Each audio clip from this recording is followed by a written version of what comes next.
सतगुरु महाराज की जय। श्री प्राणनाथ प्यारे की जय। श्री कृष्ण कन्हैया लाल की जय। समर सुंदर साथ की प्रणाम जी। वंदो सतगुरु चरण को कंठ प्रेम प्रणाम। असुभ हरण मंगल करण चंद्र जी नाम। श्री प्राणनाथ निज मूलपति श्री मेहर राज सुना।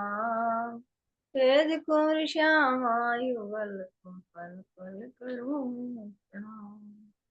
प्रणाम करूं सब साथ को जो कोई देश विदेश। रहा घाट जो कोई मिले सबको यही संदेश। प्रणाम। प्रणाम जी। आज साच कहना सो तो कहूँ न रुचे, तो भी कछु प्रकाशु सन। सत के साथी को सत के बान, चुभसी दुष्ट खुलासी दुर्भत अखंड सुख लागियो। आज के युग में सत्य बातें कहने पर वह किसी को अच्छी नहीं लगती, तो भी कुछ सत्य का प्रकाश तो करना ही पड़ेगा। सत्य की राह पर चलने वालों को सत्य सत्य बातें बहुत प्यारी लगेगी, किंतु दुष्ट बुद्धि वालों का मन दुखी होगा। यद्यपि सबका लक्ष्य तो अखंड सुख की प्राप्ति ही होता है। शुरू चल रहा है। अब बताओ।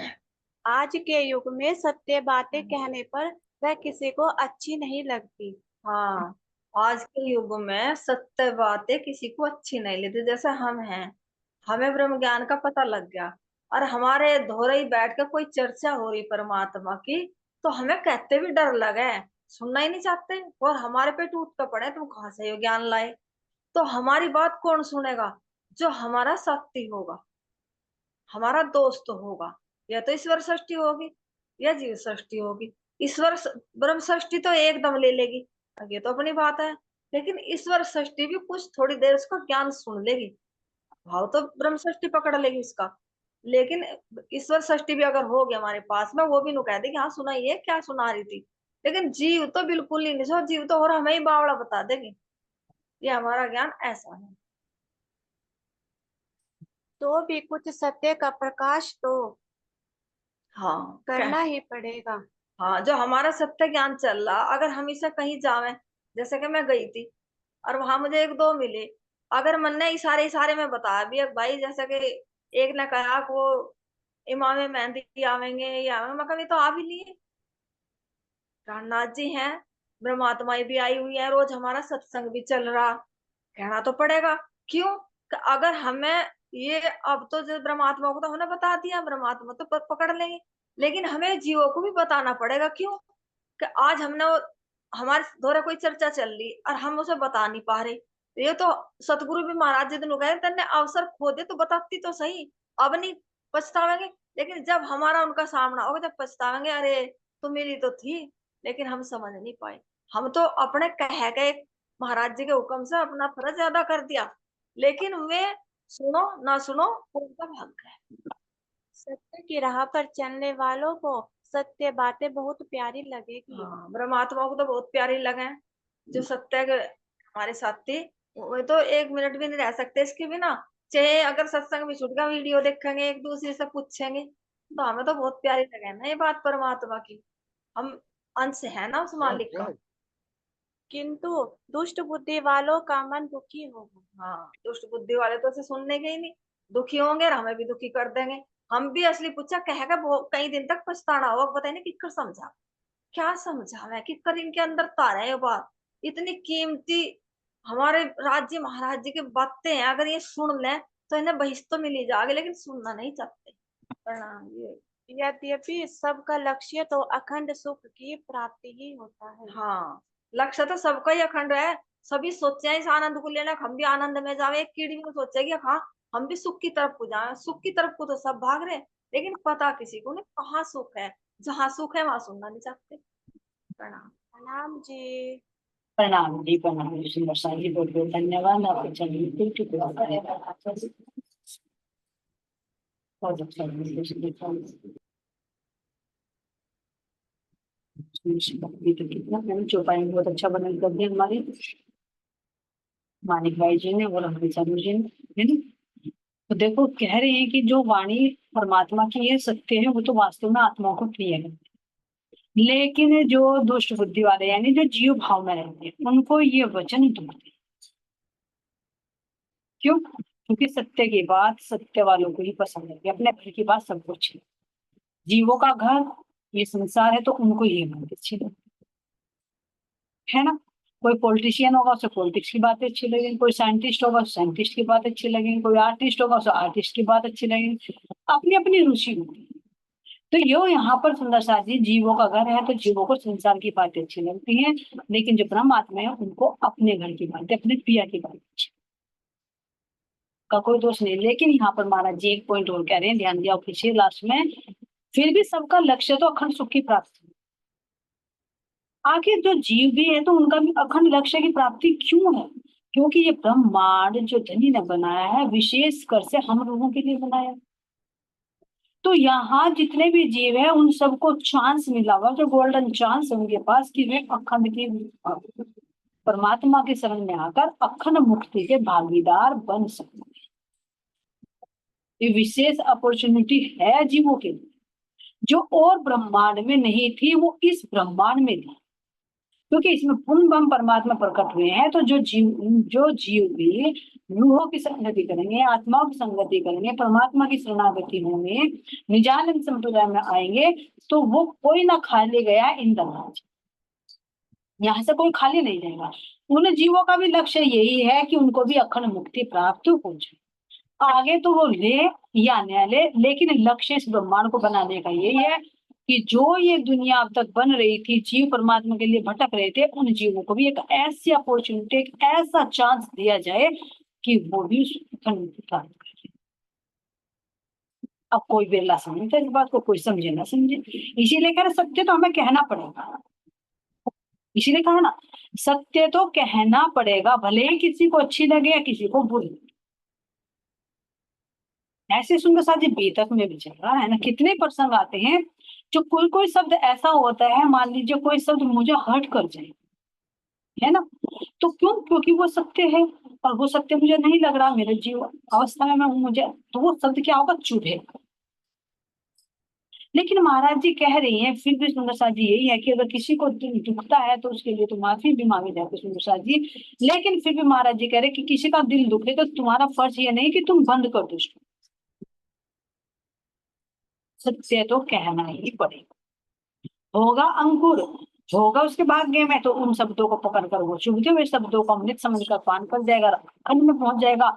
और अन्यथा संसार का जीव होगा तो रुष्ट होकर अपने घर बैठ जाएगा, माया में गर्म। इसलिए सुंदर साथ जी कह रहे हैं महाराज जी की उस चीज पर फोकस है ना, है ना। तो इस तरह से सुंदर साथ जी चलते बेतक की ओर महाराज जी कह रहे हैं। तो अब वही चलिए जहां महाराज जी अपने गहरे विचारों में पहुंचे कि भाई संसार को बनाने वाला कौन, फिर उसका भी आधार कौन है। अब मुझे वो मिलेगा भी या नहीं मिलेगा, या मेरा जीवन यूं ही व्यर्थ में चला जाएगा, क्योंकि अभी अपने स्वरूप की पहचान नहीं। अब ये देखो सुंदर साथी, अभी उम्र कितनी है महाराज जी की, विचार करो कितने साल के थे जब घर से निकले थे महाराज जी।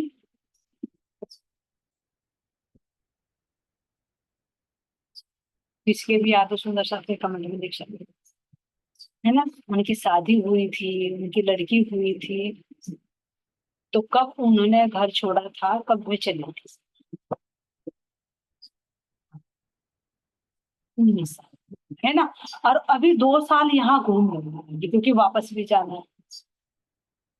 तो अब ये देखिए यहाँ पर सुंदर साथ जी 19 साल की अवस्था में घर छोड़ दिए, तो 20 के बीच में, ज्यादा नहीं, क्योंकि अभी और भी घुमाएंगे जब वापस जाएंगे।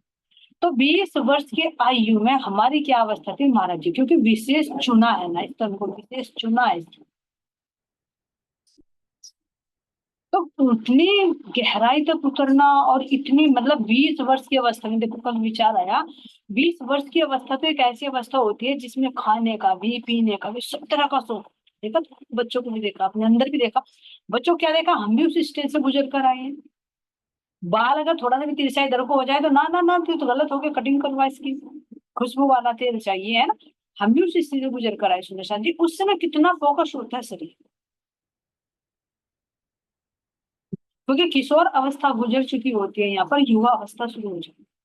तो इसमें तो पूरी इंद्रिया पूरे तेज पर होती है, हर तरह से ये करते हैं, हर तरह से रहते, लेकिन महाराज जी निर्वस्त्र तक हो गए इस अवस्था में, इतनी लग रहा है। जिस तन से राज्य लेना, काम लेना चाहते हैं ना, उसमें बाह्य इंद्रियां हावी नहीं होती। और हम इतनी उम्र में भी आ चुके थे, मेरे साथ इतना ज्ञान भी है, फिर भी अगर देखे तो अपनी हालत को देखे तो कहते हुए शर्म आती है कि क्या, ये कहे कि एक का भी माइनस, माइनस का एक में से भी एक का माइनस ले तो कुछ वो भी नहीं है हमारे ऊपर इतना कुछ। और महाराज जी की इस वर्ष की अवस्था में भी इतनी अवस्था हो चुकी है, और अंदर में प्रश्न उठ रहा है कि मैं कोई नहीं, है ना। आखिर ये संसार का आधार कौन है, कौन इसको चला रहा है, वो मुझे मिलेगा भी या नहीं मिलेगा, कितने लोग। अब यहाँ से महाराज जी के अंदर जब विचार उठने लगते हैं तब आगे चलते हैं, यहाँ से महाराज जी क्या कह रहे हैं।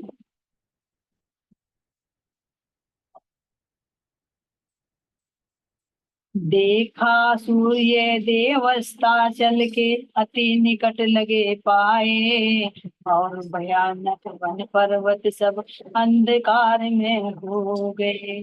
कह रहे देखा तो देखते देखते काफी समय हो गया, तो सूर्य भी छिपने वाला हो गया, है ना। और कह रहे कि वो बहुत निकट यानी छिपने वाला था, और चारों तरफ भयानक वन थे और पर्वत, और पास में अकेले ही तो गए, और अगर वे ऋषि मिल जाते तो भी महाराज जी को कोई संतोष हो जाता। चलो भाई महाराज जी से मिल गए, तो चारों तरफ अंधकार से। तो अब महाराज जी विचार करने लगे कि भाई अब मैं यहाँ ठहरूं या मैं वापस जाऊं। अगर यहाँ मतलब ऋषि जी मुझे मिल जाते तो यहाँ ठहरना उचित था, भाई उनसे कोई ज्ञान चर्चा लेते, उनके बारे में बातें करते, उनसे पूछते थे कि महाराज जी के अंदर तो ये था मैं सतगुरु बना लूं, तो उनको देखते हुए घातक का ज्ञान देते, क्या करते, क्या साधना है, यानी ऋषि के पास जा रहे तो कुछ अलौकिक मिलेगा ना। तो अगर वे रहते, यहाँ होते, तो उनकी मुझे सेवा का कुछ मौका मिलता, तो यहाँ रहना उचित था। और बर नहीं तो क्या कह रहे हैं, अब तो डूबना यहाँ पर ठीक है, चलो। तो इसलिए कह रहे हैं हम इस इनके योग्य नहीं तो अपना विश्राम कहाँ। भाई अगर मैं दर्शनों के ही योग्य नहीं हूँ तो फिर यहाँ रुक कर करूंगा ही क्या। अगर योग्य होता तो मुझे दर्शन मिल जाते, दर्शन मिलते तो मैं यहाँ रुक जाता, उनसे ज्ञान चर्चा करता, उनकी सेवा करता, उनसे कुछ पूछता। लेकिन जब वे नहीं है, मैं योग्य भी नहीं हूँ, तो यहाँ रात बिताने से कोई फायदा नहीं। तो ऐसा विचार करके महाराज जब चल देते हैं, उठकर चल देते हैं, सोचते हैं कि भाई मैं वही रात बिताऊं जहां मैंने रात पिछली बिताई, कंपेश्वर के पास जो मंदिर में ठहरे हुए थे, जहां से उनकी नजर पड़ी थी कि भाई ये कितना सुंदर पर्वत, ऋषि मुख, तो वही जाकर मैं उस मंदिर में था, यही मेरे लिए उचित। तो इस तरह से विचार करके महाराज जी तुरंत धीरे धीरे धीरे धीरे जैसे नीचे उतरना उन्होंने शुरू किया, क्योंकि बाहर का खुला आंगन था, तो जैसे वहां नीचे उतरना, क्योंकि जहाँ खुले आंगन में आकर महाराज जी बार बार देख रहे थे कि कहीं महात्मा जी आते तो नहीं, कि कंदमूल या फल फूल लेने के लिए गए हो तो आते नहीं। तो वहां से जैसे महाराज जी ने उतरना शुरू किया, तो तुरंत कह रहे हैं कि पीछे से ऐसा लगा मुझे कोई एक शब्द ऐसा है जैसे कोई पीछे से बोलता। और क्या कह रहे महाराज जी कि किसी के चलने की, पैरों की भी आवाज आएंगी, कोई शब्द भी आया है, और पैरों की मुझे आहट भी सुनाई दी है। तो चलते चलते महाराज जी कह रहे हैं कि मेरा हृदय गदगद, मन में एक खुशी की लहर बढ़ गई कि आ गए, जिनसे मैं मिलने के लिए पूरे दिन उतावला था, है ना। तो मैं अब वे महाराज जी यहाँ पर आ गए हैं। अब ये सोचा कि मुझे दिखाई नहीं थी, तो सोचा कि कहीं ना कहीं कोई छिपे हुए रास्ते से, जैसे मैं चढ़ चढ़ कर आया हूँ, ऐसा कोई छिपा हुआ रास्ता होगा जिनसे महात्मा जी आते और जाते, क्योंकि चारों तरफ तो मजबूत दीवार थी जहां से कोई जंगली जानवर प्रवेश ना कर सके। तो महाराज जी ने कहीं ना कहीं, महात्मा जी ने कोई गुप्त रास्ता बनाया होगा जिससे मैं आगे मुझे नहीं पता होगा। तो इसलिए उनके अंदर ये विचार होता कि महात्मा जी आ गए। तो तुरंत कह रहे महाराज जी होते ही संकल्प पूर्णता, पैर मुड़े दर्शन को तब। अब मन में जब ये विचार होगा कि महात्मा जी आ गए और मुझे आवाज दे रहे, तो ऐसा मन में विचार आते ही मेरे पैर तो तुरंत पीछे गिरे कि चलो भाई महात्मा जी के दर्शन करो, उनको प्रणाम करो। लेकिन क्या कह रही है, उन्हें आश्रम में पहुंचे जब, फिर से किया तलाश उन्हें, ऋषि तो दूर रहे पर मिला उनको खाक हमें, उनको खाक। कह रहे कि जब मैं पुनः वापस लौट कर आया, पद चिन्हों की आवाज सुनकर, है ना, कुछ आवाज सुनकर, तो वापस आया, फिर से मैंने तलाश किया, इधर उधर देखा, तो ऋषि तो जो मुझे उनकी कोई एक चरणों की खाद भी नहीं मिली। जहां मुझे कहा था कि भाई चरणों के रखने की आवाज आई हो, उनकी चरण धूलि कोई मैं उठा लूं, वहां पर मुझे खोलने का कुछ नहीं। आहट चलने कि कोई आया है। तो अब महाराज जी के अंदर और गहराई तक विचार उठी, तो कह रहे हैं, तो कुपात्र हम जचे स्वम को, नफरत आई अपने पर, बनो सुपात्र प्रथम झंडूदत, कृपया होगी सब तुम पर। तो कह रहे अब महाराज जी को और अपने पर जब उठा, क्रोध औरों पर नहीं करते महाराज जी, स्वम पर करते, स्वम के विकारों पर, स्वम की कसने कसते। और वास्तव में सुंदर साथ जी सुधार भी हम अपने आप हो सकते हैं, औरों को नहीं सुधार सकते। हम सुधर गए तो सब जग सुधर, और हम बिगड़ गए दूसरे को सुधारे नहीं सुधारना। ये बहुत इंपॉर्टेंट चीज है कि अगर हम शांत हो जाए तो सारा संसार शांत, हम शोरगुल करने लगे तो सारा संसार शोर, हम भक्ति में लग गए तो सारा संसार भक्ति में नजर आएगा। सुधारते हम अपने आप हैं, और अपने आप ही सुधरना बिगड़ेगा। कोई सुधरने के लिए नहीं कहेगा, बिगड़ने के लिए तो कहता है। हाँ, अपनी संगी आत्मा है, अपने सदगुरु तो जरूर से, नहीं तो अगर संसार वालों के पास जाएंगे तो संसार वाले बिगाड़ने की तो बात करेंगे, सुधारने की नहीं। क्यों? क्योंकि जो तुम्हारी आत्मा की मार्ग है उस पर तो रुकावट बनेगी, कहेंगे अरे क्या नाटक कर रही है तो कुछ नहीं, टाइम पास है। और संसार की बातों में तुम्हें लगा देंगे, तुम ये भी कर लो, तुम ये भी कर लो, चंद पैसों के लिए अपनी इतनी कीमती सांसें गंवा दो, ये उनको अच्छा लगता है। तो माया में तो तुम्हें फंसाने वाले हजारों खड़े हैं, लेकिन सच्ची राह दिखाने वाले कोई कोई बिरले हैं। बहुत सुंदर सा जी, कोई बिरले क्या, अब तो पता चल गया हमारी धाम की सखी है, जो हमें संसार से हटाकर परमात्मा की तरफ को अग्रसर कर दे। कभी लड़ कर, कभी झगड़ कर, कभी डांट कर, कभी फटकार कर, कभी प्यार से। कौन करवाते हैं ये? रूहें भी नहीं करती, या अंदर में बैठे हुए धनी का ही जवाब, यही अपनी रूहों को अपनी तरफ लेकर जाएंगे। नहीं तो संसार वाले तो क्या करेंगे, तुम्हें संसारी कार्य में लगाएंगे, क्योंकि उनका स्वार्थ चलता है इससे।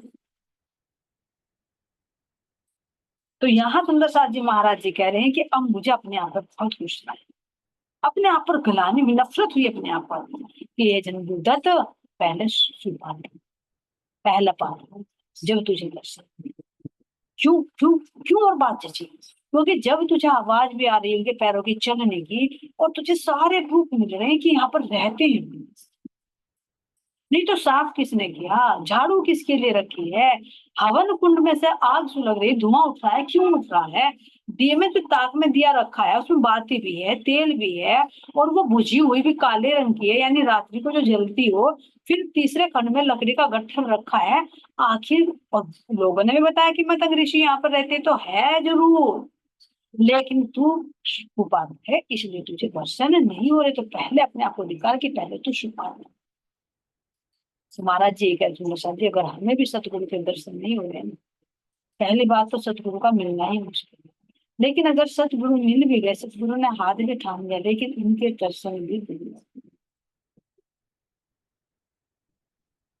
उनके दर्शन भी दुर्लभ। विचार करें, अगर सतगुरु के दर्शन ही दुर्लभ है तो धाम धनी के दर्शन कैसे संभव? हम इसको अब अपने आप को देखें ना, इस स्टेज पर खड़ा करने, जब यदि हमें सतगुरु के वचनों पर ही विश्वास नहीं है, सतगुरु अगर हमें दर्शन देकर हमारे से बात नहीं कर रहे हैं, तो धाम धनी से बातें कैसे होंगी? क्योंकि सतगुरु तो सामने है, जब उनके दिल से हमारा दिल नहीं मिल पा रहा है तो धाम धनी से कैसे हमारा दिल तो हमें इसके लिए क्या करना पड़ेगा, पात्रता लानी पड़ेगी, अपने हृदय को वो बर्तन बनाना पड़ेगा, वो कनक का बर्तन बनाना पड़ेगा, वो सिंहासन बनाना पड़ेगा जिस पर मेरे धाम विराजमान। ऐसे सुंदर स्वामी कह रहे हैं, बड़ी करी अपने पर हमने ऐ शपथ और फटकार, जब ऐसे भी छिपे आपसे तो तुमको धिक्कारे। अब कह रहे महाराज जी कि मैंने अपने आप पर बहुत फटकार लगाई, बहुत सख्त किया अपने आप को, बहुत डांटा, बहुत फटकारा अपने आप। कौन फटकार रहा है सुनो, अंदर बैठ गई आत्मा, अपने देह को, अपने मन को, कि तू बहुत भागत लगता है, जबकि महाराज जी ने बहुत कंट्रोल कर रखा है, लेकिन फिर भी कह रहे कि कहीं ना कहीं कुछ ना कुछ तो त्रुटि है, तो अभी पात्र नहीं है, इसीलिए तो जब ऐसे भी छिपे आपसे तो तुमको धिक्कार है, कि महात्मा जी यही होते होते भी तुम्हारे छिपे हुए हैं तो तुम्हें धिक्कार है। क्यों? क्योंकि मतंग ऋषि जी यहाँ सूक्ष्म शरीर से रहते थे, स्थूल से, तो सूक्ष्म रूप से भी तो दर्शन दे सकते हैं, जैसे हमारे महाराज जी देते हैं, छत्रसाल जी देते हैं, न प्राणनाथ जी देते हैं, गोपाल मणि जी देते हैं, समय से रामरतन महाराज जी देते हैं, जितने भी प्रम से देते हैं। तो हम विचार इस बीतक के माध्यम से हम अपने आप को देखें, हम सबकी बीतक, क्या हमें आज तक दर्शन दें?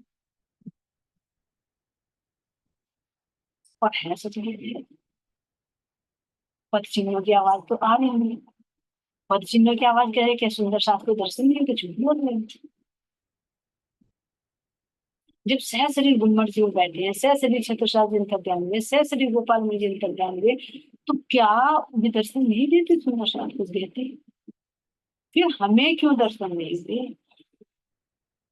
क्योंकि हम तो पास नहीं, हमने अभी अपने हृदय को वो पात्र बनाया ही नहीं जो भी दर्शन दे सकते। और कल्पना करते हैं, इच्छा करते हैं राज्य के निरीक्षण करके,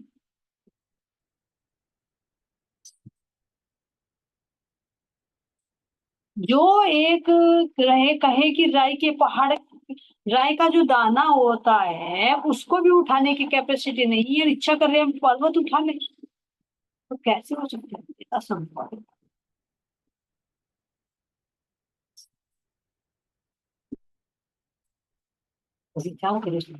जब स्थूल से तो जब तो हमने पहचान की ही नहीं, लेकिन आज भी जो सुंदर साथ को दर्शन देते हैं उनके अंदर कितनी पात्रता होगी, कितने सौभाग्यशाली है, कितना उनके अंदर समर्पण होगा, है ना? और हम कितने अभागी हैं, इस सतगुरु को नहीं देख पा रही है, उनकी आवाज को नहीं सुन पा रही है, उनकी खुशबू नहीं ले पा रही है, उनका एहसास नहीं कर पा रही है, और इससे बड़ा दुर्भाग्य क्या होगा?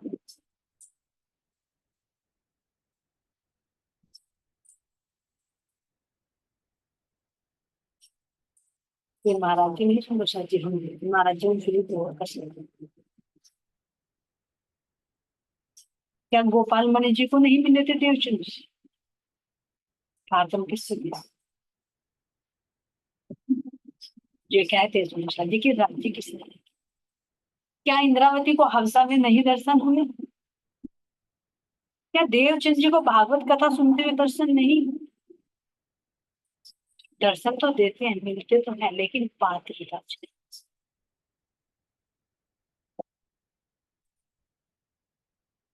ये महाराज जी नहीं सुना सर जी, ये महाराज जी हमारा दर्पण हमने दिखा, हमारा आईना दिखा रहे।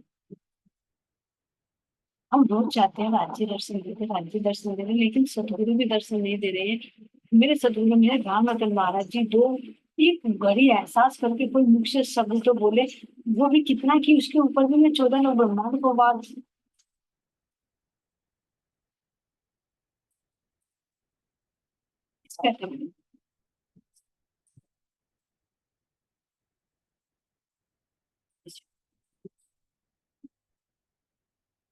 तब यहाँ महाराज जी कह रहे हैं, विवश विवश मुड़े नीचे चलने को दोबारा प्रणाम किया, उस पवित्र प्राचीन भूमि से वो निराश प्रस्थान किया। अब महाराज जी कह रहे हैं कि विवश होकर नीचे चलो, ऐसे सुनना जी हमारे अंदर भी निगेटिविटी आती, यानी अगर हम इसमें धनी के सत्संग में जुड़े, उनके ध्यान चितवनी कर रहे हैं सब कुछ, लेकिन नहीं मिल पाता तो एक अंदर से दिल टूट जाता है।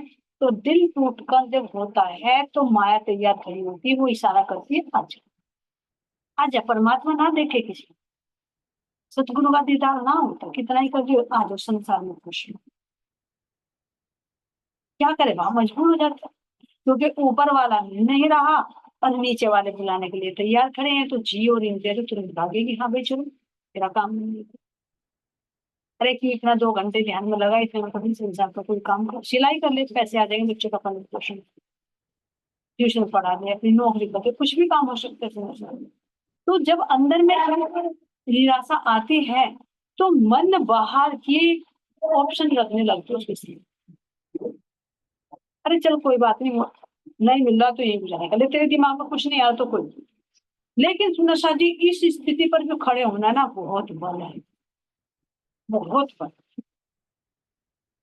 देखा, जैसे यहाँ कह देना, उदाहरण के लिए कह देते हैं जैसे कि भाई स्कूल में बच्चों को भेज दिया है ना, खुद देखो, मान लीजिए अगर तुम्हें कोई काम है तो काम में बिजी होते होते तुम्हारा समय कब बीत जाते पता नहीं लगता। लेकिन अगर तुम्हारे जो कोई काम ना आए, तुम्हें कोई कह दे वहां पर 2 घंटे बैठना है, बैठ जो बात भी नहीं करनी, क्यों बैठ, तो काम नहीं आता तो कोई बात नहीं, बैठ, कितना भारी लगेगा वो, कितना मुश्किल लगेगा वो समय पार।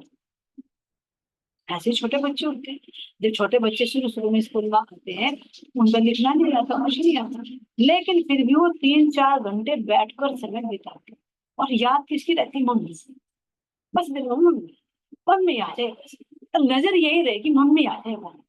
तो वो कितना पेशेंस है उसके, क्योंकि उसे पता है कि तुझे एक मम्मी छोड़ कर गई है, चाहे वो विलख, लेकिन तुझे टाइम पास करना तो करना, तो थोड़ा थोड़ा वो इंतजार करता है। लेकिन धीरे धीरे धीरे धीरे मन का विचार हटने लगता है, इधर को चलने लगता है, तो धीरे धीरे पेंसिल चलाने लगता है, उसका समय बीतना शुरू, फिर कुछ कुछ आने लगता है तो उसे इंटरेस्ट आने लगता है। फिर उसे समय ये लगता है, अगला दिन यही आता है, वो खुद तैयार होगा कि मम्मी मैं स्कूल जा रहा, मेरा होमवर्क है, मेरा क्लास वर्क लग गए ना छुट्टी, धीरे धीरे। लेकिन वो समय कितना पेशेंस करता हूँ, अपने आप को देखिए, उसे नहीं ऐसा, लेकिन अपने आप को ऐसे सुंदर साजी जो धन्य है, सुंदर साजी, भले ही मीटिंग में उसके समझ में कुछ आए ना आए, भले ही वो भूल जाए, लेकिन फिर भी मीटिंग में बैठे हैं, उसके इंतजार में बैठे हैं, तो हो ना हो एक दिन तो सुनहरा पल जरूर आएगा, क्योंकि धनी देख रही है कि मेरी दिल रोज बैठे, चाहे सुनते सुनते मेरी श्यामा जी के चरणों के 4 आभूषण भी याद ना रहे, लेकिन ना जाने वे 4 आभूषण याद न रहकर उसके चारों अंतःकरणों में चरण ही समाये थे। कोई ना खाली गया इंद्र। ये भी एक धैर्य हो तो सोच, कि नहीं समझ में आता, नहीं, भूल जाते हैं, फिर भी हमें बैठना है तो बैठना, चाहे कितने ही करे सुंदर साथ जी, 10-10 मीटिंग भी अटेंड करते हैं सुंदर साथ, नहीं भी फिर भी कुछ हाथ करने लग रहा, फिर भी करे, तो नहीं बैठ, भाई आए या ना आए लेकिन बैठे हैं, तो यूं भी तो उनका पेशेंस है, ये भी धनी की मेहनत थी। नहीं तो वो भी कह सकते हैं जब जाओ, जब समझ में नहीं आता तो हम क्या करेंगे, अपना संसार का काम हो जाता। ऐसे सुंदर साथ भी धनी के पास, क्योंकि उस तन को शायद वजूद, उस जीव को वो बल दिया जा रहा है, उसके जो कर्म है वे कर्म इकट्ठे हो रहे, कोई भी कर्म कर सुना, ये भी क्रिया ही, सत्संग सुने तो ये भी क्रिया है, तो क्या धनी मेहर नहीं करेगी, करे। और इसमें हमारे सुंदर साथ जी हमारी मोटी सखी के अवसर, चाहे कुछ ना बता पाए, लेकिन दिल में उनके कितना प्रेम भरा हुआ है, कितना उनके अंदर धैर्य है कि मुझे बैठना है तो बैठना है, दिन सुबह से लेकर अब उसकी मीटिंग ज्वाइन करनी है, अब उसकी करनी है, अब उसकी करनी है, लेकिन जुड़ी हुई तो है। ऐसा हो ही नहीं सकता कि कभी ना कभी धनी की नजर ना आए, नजर पड़ रही है तभी तो बैठ रही है, लेकिन धीरे धीरे धीरे धीरे पाते पार दिलाती जाती है, फल धीरे धीरे पड़ता है, तो इसको इतना फल मिलता है। ऐसे ही यहाँ पर सुंदर साथ जी कह रहे हैं कि महाराज जी के अंदर आए, अरे दर्शन नहीं हो रहे हैं, मैं पात्र नहीं हूँ, तो चलो वापस चलो मेरे नीचे उतर, तो नीचे उतरने का प्रश्न हमारे साथ भी घटना हो सकती है, लेकिन नीचे उतरने का यानी वापस आने का मन में विचार भी ना, अगर आता है तो उसको काट दे कि नहीं, एक ना एक दिन तो धनी की नजर पड़ेगी और मुझे भी वो फल प्राप्त होगा, मैं भी उस लायक होंगी कि वो मेरी समझ में आने लगे। अगर ये छोड़कर संसार में ही चले गए तो रास्ता ही बंद होगा। कम से कम बैठे हैं सुन रहे हैं तो रास्ता खुलने का, दरवाजा खुलने का मौका तो है भाई, मौका तो है दरवाजा खुलने का। अगर तुम वहीं से ही चले गए तो फिर तो दरवाजा ही छोड़ दिया, तो फिर तो माया का दरवाजा खुला, माया भी घूम जाएगी। तो कम से कम वेटिंग लाइन में तो खड़े रहे कि नहीं, कभी ना कभी तो नंबर आएगा। और अगर कभी इधर चले गए कभी उधर चले गए तो वो होता है सुंदर सा जी, दुर्बी का कुत्ता घर का ना काटना। तो ऐसे सुंदर सा जी यहाँ पर महाराज जी कह रहे हैं कि मेरे मन में विचार आया कि मैं वापस चलूं, है ना, यहाँ रहना उचित नहीं है। अब यहाँ से कह रहे हैं पंपेश्वर के आश्रम का ही अब तो अपना लक्ष्य हुआ, मैं उस चबूतरे से नीचे जैसे तैसे उतर गया। महाराज जी कह रहे कि तुम्हारा मेरा यही था कि जो पंपा सरोवर था पंपेश्वर, वहीं जाऊं वहीं ठहरूं, है ना, अपना लक्ष्य वही था, इस नीचे से चबूतरे से उतरना शुरू किया। लेकिन क्या कह रहे, उतरते उतरते जैसे ही मैं आई तो जो ही नजर पड़ी आगे की एक जानवर सा देखा, बड़ा बहुत स्थूल रंग से था वह एकदम चित्त का बुरा। महाराज जी कह रहे कि घने जंगल, एकदम डालियों से डाली मिली हुई झुरमट, यानी ऊपर का प्रकाश भी नीचे नहीं आ रहा, इतना घना और बिल्कुल खड़ी चढ़ाई, ना कोई सीढ़ी ना पगडंडी कुछ नहीं। इनके बीच बीच में महाराज जी रास्ता बनाते हुए आ रहे हैं। तो आते आते कह रहे कि मेरी नजर पड़ी तो मुझे क्या दिखा, एकदम एक जानवर दिखाई दिया जिसका बहुत बड़ा शरीर था, है ना, और उसका रंग चितका। तो नजर पड़ी तो वो उनके पास गए। महाराज जी कह रहे हैं देखते ही झिझका सा एकदम गतिविधि हृदय हुई दुगनी, झंडूगत अब किसी तरह भी जान नहीं बचती अपनी। जाते हुए तो नहीं देखा था, लेकिन क्यों नहीं देखा हमने, क्योंकि जाते समय तो एक उल्लास था, एक उमंग थी, मैंने दाएं बाएं कुछ नहीं देखा, सीधे नाक के शीर चढ़ गई।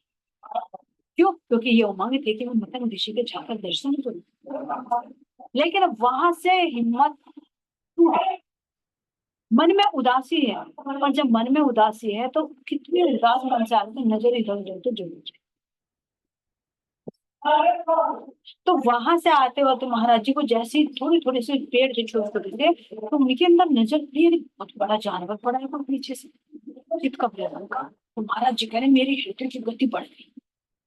बहुत है सुंदर सा, कोई एकदम अचानक कोई चीज नजर आए उसको देखकर डर जाए तो हृदय हार्ट बीट बढ़ जाता, और अंदर में क्या अपने मशीन।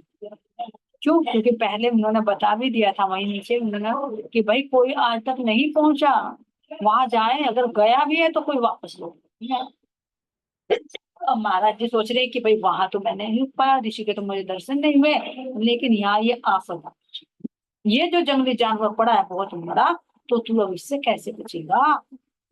कोई बचाने वाला भी नहीं है, तेरे पास कोई वेपन्स भी नहीं है कि तू इसके युद्ध कर लेगा, इसका डट लेगा। अब चढ़ेगा भी तो कैसे चढ़ेगा इस पहाड़ी पर, उतरेगा तो नीचे गिरेगा, कहे कि अगर पैर फिसल जाए तो सीधा पाताल में है, ऊपर चढ़ नहीं सकता। क्यों? क्योंकि सीधा रास्ता वो भाग भी ले, लेकिन ये झाड़ियां पेड़ एक दूसरे से जुटे खड़े। तो महाराज जी कह रहे कि अंदर मेरा जमीन अब नहीं तू बचने का। महाराज जी कह रहे मेरी हार्ट बीट बढ़ गई, किंतु अचल जब देखा हमको तो एक भ्रम सा हुआ हमें, पैर चार दिखते तो पर सिर गायब सा लगा हमें। अब देखो महाराज जी देख रहे कि चीट खबरा सा, तो ऐसा हो सकता है कोई चीता हो, है ना, कोई शेर हो, कोई वो करता है तो जानवर हो, तो पीछा ना ऐसा दिखाई दे, तो समझा कोई हिंसक जानवर और तेरे पर अटैक करेगा ही करेगा, अब नहीं तो बचे। लेकिन जब महाराज जी ने धीरे गौर से देखा तो उसके अंदर कोई हिंसा नहीं। फिर और जोर से देखा कि भाई अगर जानवर होता तो हिलता बनता। फिर महाराज जी ने पहचान करी होगी है क्या, हाल ये देखो तो सही। तो देखा तो आगे को नजर पड़ी तो उनको चार पैर थे। फिर और गौर से देखा कि भाई है तो चार पैर होगा, लेकिन है क्या, मुंह से ही तो पहचान होगी। तो देखा तो कह रहे हैं कि चार पैर तो दिखे, लेकिन सिर और गायब सा लग रहा, जैसे उसका सिर कोई भी ना। तो महाराज जी कह रहे बच्चा, क्या कारण जो अचल पड़ा है, चल फिर नहीं रहा है क्यों, जान जाए कुछ कारण जिससे बढ़े अगाड़ी को हम यूं। महाराज जी के अंदर प्रश्न उठने लगे, भाई देखो तो फिर है क्या, है ना, गर्दन तो उसकी नहीं है, लेकिन ये अचल पड़ा, क्या कारण है जो बिल्कुल जड़ होकर पड़ा है, क्यों नहीं चल फिर रहा है। तो कुछ इसका मैं पता लगा हूँ, इसलिए कह रही कि मैं उसकी तरफ को और ज्यादा बढ़ा। निकट बहुत ही पहुंच गए जब कारण ज्ञात हुआ हमको, यह सुल्तानी पड़ी है कोई हिंसक मार गया इसको। कह रहे महाराज जी की जब मैं नजदीक गया